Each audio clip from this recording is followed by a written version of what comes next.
नमस्कार Rajasthan, good morning. और सुबह के 8 बजे हैं और अभी हम एक ढाबे पर रात गुजारी है। रात को कोटा पहुंचना था। कोटा पहुंचने से पहले ही सवाई माधोपुर से जो कोटा का रास्ता है उसमें कहीं बीच में हमें जगह लेनी पड़ी और एक ढाबे पे ये रात गुजारी है। आ जाओ। राम राम, क्या लखनऊ है जी? ठीक है साहब। अच्छा, ये आपका ही ढाबा है? हाँ जी। कौन सी जगह है? आपने रात को कल हमें पना दी, तो हम तो ज़्यादा इस एरिया के बारे में जानते नहीं हैं। कौन सी जगह है ये तो आगे तो लबानी स्टेशन है इधर तो। हाँ, इधर पापड़ी फाटक, रेलवे फाटक, एक लाल सोट कोटा में गया है के बीच में। अच्छा, ये जिला कौन सा है? कोटा जिला बूंदी। कोटा जिला बूंदी। और तहसील कौन सी है? तहसील इंद्रगढ़। इंद्रगढ़। अच्छा, इंद्रगढ़। इंद्रगढ़ तो एक कस्बा आया था अरावली, जब ये पहाड़ से थे इनके। इंद्रगढ़ कस्बा है। इंद्रगढ़ बाद में लाखेरी, लाखे बाद में पापड़ी, पापड़ी बाद में ये लबानी स्टेशन के और पापड़ी फाटक है ना, इसके बीच में ये जगह। सामने ये रेलवे ट्रैक है, कोटा मुंबई, दिल्ली मुंबई। ट्रेनें बहुत आती है इसमें, टाइम टाइम में आती रहेगी। वो ये पुलिया का काम चल रहा है इसमें। फाटक का जो कंप्लेंट नहीं हो पाई, इसलिए ट्रैफिक जाम हो जाती है बार बार में। अच्छा, ट्रैफिक जाम हो जाता। मैं भी समझ नहीं पा रहा था कि इतनी ट्रेन क्यों आ रहे हैं। अब पता चला कि तो दिल्ली मुंबई एक प्राइम एक हिसाब से बड़ा रेलवे ट्रैक है। आपके इस इलाके में कौन से समुदाय के लोग हैं और किस किस्म का काम धाम?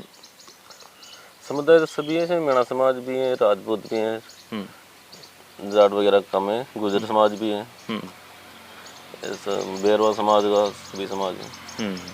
और क्या खेती बाड़ी में? अधिकतर खेती मजदूरी है, खेती बाड़ी और मजदूरी। ज़्यादातर लोग बाहर खाने कमाने ले जाते हैं और जो बचे हुए जो यहाँ खेती बाड़ी से जुड़े हुए हैं। जी, शुक्रिया कन्हैया जी। आपने घनश्याम जी, सॉरी कन्हैया, मैं कन्हैया कैंडिडेट हैं आपके। कन्हैया लाल मीणा चुनाव लड़ रहे थे, उनका नाम ध्यान आ रहा है घनश्याम, लेकिन आपका कहाँ से लड़ रहे हैं? दौसा से लड़ रहे हैं शायद। दौसा से चुनाव, उनका तो चुनाव हो गया। अब दूसरे फेज का आपके सीट पे आए हम कोटा के जानने के लिए, तो आगे कोटा में जाके लोगों से बात करेंगे और चुनाव के बारे में जानेंगे। घनश्याम जी मेरे लिए चाय बना रहे हैं, तब तक मैं अपने जो बिस्तरे हैं उनको गोल कर लेता हूँ और फिर अपने आगे के सफ़र के लिए निकलते हैं। राजस्थान का ये सफ़र मज़ेदार होने वाला है। हालांकि राजस्थान बहुत बड़ा जोग्राफिकल इलाका है, लेकिन हम इस पूरे इलाके में तो नहीं घूमेंगे। अभी कोटा जाएंगे और कोटा के बाद हम झालावाड़, और झालावाड़ के बाद आदिवासी इलाके में, भील आदिवासी इलाके में जाएंगे, बांसवाड़ा, और उसके बाद हम राजस्थान छोड़ देंगे। तो ये राजस्थान का हमारा सफ़र रहेगा और इस सफ़र में हम अपना बोरिया बिस्तरा साथ लेकर चल रहे हैं गाड़ी में, और ऐसे ही ढाबों पर, धर्मशालाओं में या फिर मंदिर मस्जिदों में ही हम अपनी रात काटेंगे। घनश्याम जी से विदा लेने के बाद हम कोटा के लिए निकल गए और कोटा की जिस सड़क पर हम चल रहे थे वो अरावली की पहाड़ियों को चीरते हुए आगे बढ़ते जाती थी। रास्ते में हमें एक गांव दिखा जिसका नाम था देईखेड़ा। देईखेड़ा के बस स्टैंड पर कई किसान बैठे थे और उनको देखकर मेरे से रहा नहीं गया और मैं उनसे पूछ बैठा कि आपके लोकसभा चुनाव का क्या हाल है। रोजगार का मतलब कोई स्रोत नहीं है यहाँ पर। काश्तकारी पे आधारित है। अच्छा, काश्तकारी पे आधारित है। काबरन में फैक्ट्री खुली है, वैसे सर्कल में फैक्ट्री खुलना जरूरी है जब ये बेरोजगारी खत्म होगी। अच्छा, क्या अब बेरोजगार फैक्ट्री खुल जाए तो बेरोजगार क्यों डोलेंगे? क्यों आपके पास आते ही क्यों नजर आते? आज सब काम में होते। मेन मुद्दा है कहाँ है 15 लाख नौकरियाँ? 15 लाख खाते में कहाँ है? मोदी जी का वादा कहाँ है बताओ? तो मोदी जी तो कह रहे हैं कि मोदी जी की गारंटी, पर मतलब एक ही वादा पूरा नहीं हुआ उनका। क्या मतलब है? झूठा काश्तकारों के लिए 27 का वो देंगे पेमेंट, बोनस देंगे, कुछ ही नहीं दिया उन्होंने। 2400 रुपये भले हो रहे थे, वो तो कांग्रेस सरकार ने किया। ये तो झूठे वादे से काम थोड़ा। जो काश्तकारों गरीबों को किट आ रहे थे, चावल गेहूँ, वो सब बंद कर दिए। मोदी जी झूठे है सरासर। चिरंजीवी योजना गरीबों के लिए थी, वही योजना बंद कर दी। आज मारे पर कांग्रेस ने ऐसा तो नहीं किया, तुरंत इलाज होता था गरीबों का। देईखेड़ा गांव से निकल रहा था तो एक किसान ने मुझसे कहा कि आप कोटा जा रहे हैं, कोटा जाएं तो आप अनाज मंडी में ज़रूर जाइएगा। फसल का सीज़न है, किसान सरसों और गेहूं निकालकर मंडी में बेचने आए होंगे। आपको इस इलाके के किसानों की सही पिक्चर मंडी में ही जाकर मिलेगी। मंडी में मैं जब पहुंचा तो वहां पर चारों तरफ सुनहरी कणक बिखरी पड़ी थी, यानी कि सोने जैसा गेहूँ, और काला सोना यानी सरसों, और सुनहरा धनिया। वहाँ किसानों के हुजूम को देखकर मेरे से रहा न गया। मैंने उनसे उनके आय के सवाल हों या फिर फसलों के दाम के सवाल हों, वो सब पूछे। तो सुनिए मेरी किसानों के साथ ये बात। तो क्या भाव चल रहा है यहाँ पर धनिया का? भाव तो ये देख लो बहुत कम है, और क्या ज़्यादा कहाँ से? 6500 बका है। अच्छा, 6500। तो ये घाटे का सौदा लग रहा है, फायदे का? बहुत घाटे का, बहुत घाटे का। कितना घाटा आपको? घाटा है क्या बताइए, ये बगना चाहिए कम से कम 10,000 12,000। अच्छा, तो ये तो 6000 बका है, क्या होगा अब? अच्छा। और खर्चा अगर हम बात करें इसको उगाने में, खर्चा ये खर्चा हमें पूरा है, जेब का और लग रहा है इसमें। अच्छा। अभी 2371 रुपये प्रति क्विंटल के हिसाब से आज मेरे गेहूँ बिके। अच्छा जी। तो आपको क्या लग रहा है कि सही दाम मिला है या फिर कम दाम है? हाँ, ठीक ठाक ही है, पर गवर्नमेंट की रेट से कम है। जो यहाँ बोनस दे रही है 125, 2400 मिल रहे हैं। 2275 तो सेंट्रल गवर्नमेंट की रेट है, और 125 के नाम से स्टेट गवर्नमेंट दे रही है, तो 2400 दे रही है। लेकिन हमारे गेहूँ 2371 बिके हैं। तो सर, अच्छा मेरे को आप ये बताओ कि महंगाई बढ़ी है और आपकी किसान परिवारों की कमाई कम हुई है, तो क्या उसका असर पड़ेगा वोटिंग पे? बिल्कुल असर पड़ेगा, पूरा सारे असर पड़ेगा। हाँ जी, बिल्कुल। मंडी से निकलने के बाद हम कोटा के किशोर सागर तालाब की ओर निकल गए, ताकि वहां पर हम सीनियर पत्रकार धीरेन्द्र राहुल से मिल सकें और कोटा की इस राजनीतिक चुनाव के बारे में और गहराई से जान सकें। धीरेन्द्र राहुल जी के इंतज़ार में शाम हो चली थी, सूरज डूब गया था और हम उनका इंतज़ार किशोर सागर तालाब के किनारे कर रहे थे। सर नमस्कार। नमस्कार सर। नमस्कार। कैसे हैं आप? ठीक हो? बढ़िया जी, कोटा में स्वागत है आपका। जी शुक्रिया। आपका इंतज़ार कर रहे थे हम काफ़ी समय से। एक मिनट।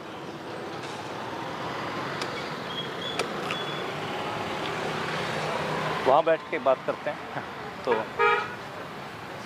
कोटा का किशोर सागर तालाब है और किशोर सागर के किनारे पर हमारे साथ धीरेन्द्र राहुल जी के साथ हम बातचीत कर रहे हैं। हमारे लिए प्यार से कचौड़ियाँ लेकर आए थे, लेकिन बंदर छीन कर ले गए।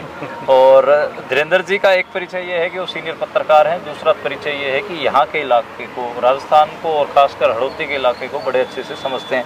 अब ये एक स्टिक है, सेल्फी स्टिक, इसको लेकर बैठना पड़ रहा है और बंदरों पे भी हमारी निगाह रहेगी, कभी हमारा कुछ और सामान ना छीन कर ले जाएं या कोई और दखल ना डालें। अगर हम खास कोटा की बात करें तो जो ओम बिड़ला हैं और उनके खिलाफ कांग्रेस के प्रत्याशी हैं गुंजल, प्रहलाद गुंजल, इन दोनों के चुनाव को आप कैसे देखते हैं कि क्या चीज़ें, किस वजह से ये चुनाव बहुत दुनिया, मतलब आप बात करें तो देश भर में इस चुनाव की चर्चा है कि ओम बिड़ला फंसे खड़े हैं। तो इस लोकल आप क्या इश्यूज ऐसे देख रहे हैं कि जो ओम बिड़ला के आगे आ रहे हैं या फिर प्रहलाद गुंजल के फाइट में चुनाव को ले जा रहे हैं?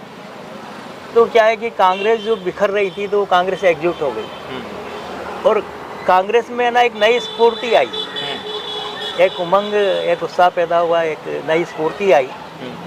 और मेरे ख्याल है वो जो स्फूर्ति जो आई है कांग्रेस में, वो एक बहुत बड़ा फैक्टर बन गया एक तो इस चुनाव का। प्रहलाद गुंजल जो है मतलब कांग्रेस में तो चले गए, लेकिन वसुंधरा राजे के साथ जो उनका जो नाभि नाल का जो संबंध है या उनकी जो रूट्स हैं, मतलब उनकी जड़ें वहाँ हैं, तो वो तो है अपनी जगह पे। और सभी लोग ये कहते हैं कि जो वसुंधरा राजे का जो इफेक्ट है वो जो है इस चुनाव पे पड़ रहा है। इस चुनाव पे पड़ रहा आपको लगता है? और मतलब क्या है कि जैसे ये भी देख रहे हैं कि उनके जो लोग हैं, मतलब कई सारे विधायक हैं, प्रधान हैं, जिला परिषद में सदस्य रहे हैं, सरपंच रहे हैं, तो उनको मानने वाले या उनके जो अनुयायी लोग हैं, समर्थक लोग हैं, तो वो सारे लोग जो है मतलब प्रहलाद गुंजल का साथ दे रहे हैं। दरअसल क्या है कि ये चुनाव अभी 18वां चुनाव है। इससे पहले 17 चुनाव हुए। और उन 17 चुनाव में से 5 बार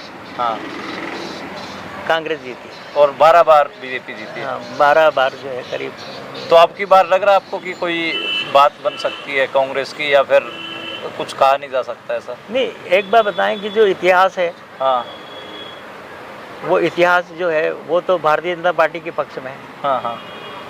जो वोटर है उसका जो साइज है, वो साइज भी जो है मतलब भारतीय जनता पार्टी के पक्ष में है। एक बहुत बड़ा वोट बैंक है मतलब बीजेपी का।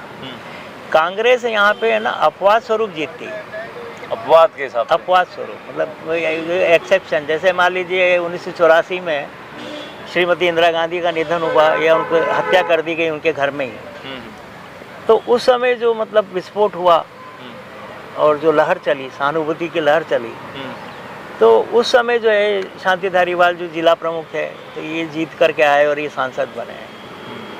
और उसके बाद फिर क्या हुआ कि दाऊदयाल जोशी यहाँ पे सांसद रहे 3 बार, तो 89 में वो बड़ी थम्पिंग मेजोरिटी के साथ में सांसद बने। उसके बाद फिर 91 में चुनाव हुए, फिर 96 में चुनाव हुए। तो 96 का जो चुनाव था उसमें वो 684 वोटों से बड़ी मुश्किल से जो है मतलब हारते हारते बचे। हाँ, जीत गए थे वो। लेकिन रामनारायण मीणा की ये था कि भाई जो मीणा वोट है वो यहाँ पे निर्णायक स्थिति में है, तो फिर जो है उनको अगली बार टिकट दिया गया, तो फिर उन्होंने मतलब यहाँ की सीट पे कब्जा किया। तो लेकिन क्या हुआ कि वो 98 से लेकर 99 तक 1 साल या 1.25 साल ही मतलब वो रहे मतलब यहाँ पे, और उसके बाद फिर चुनाव हुए। क्योंकि अगर आपको मालूम हो तो एक बार 13 दिन हाँ, अटल की सरकार 13 महीने अटल जी की सरकार रही, फिर 5 साल जो है बाद में रही। हाँ, तो वो जो पीरियड था इस्तीफा देने वाला अटल जी का, तो उस दौरान जो है 1.25 साल ही मतलब रामनारायण मीणा यहाँ के सांसद रहे। तो मेरे पीछे बंदर आके बैठ गया है, तो हालांकि ये काफ़ी शरारत कर रहे हैं पिछले काफ़ी टाइम से ही और घूम रहे हैं, और छेड़े तो नहीं गए, देखते हैं कि कब तक ये चलता है। राजनीति की बातें हो रही थी और बंदर बीच में आ गए, तो आजकल बंदर राजनीति कर रहे हैं, ये कहना ये खैर कोटा की बात हो रही थी, और कोटा के बारे में एक डिटेल जो बातचीत है वो हमें सर ने दी है। शुक्रिया सर, और एक लंबी बातचीत और एक अच्छी बातचीत रही सर के साथ। बाकी ये सागर है और सागर के किनारे इनसे बातचीत हो रही थी, बीच में बंदर थे, और बंदर जो हमारे लिए सर कचौड़ी लेके आए थे उनको भी लेके भागे, और बंदरों ने भी नहीं खाई और हमने भी नहीं खाई। नहीं, मैं ना दरअसल क्या है कि आपको कोटा की कचौड़ी है ना वो फेमस है, और मतलब जैसे कोटा की साड़ी तो मैं आपको भेंट नहीं कर सकता था। लेकिन मेरी पत्नी गोदारा है, तो आप अगली बार मैं उनको लेके आऊँगा, उनको आप भेंट करो। उन्हें जरूर भेंट करूँगा। आप हमारी बहन जी को आप लेके आओ उनको, जी। मैं ना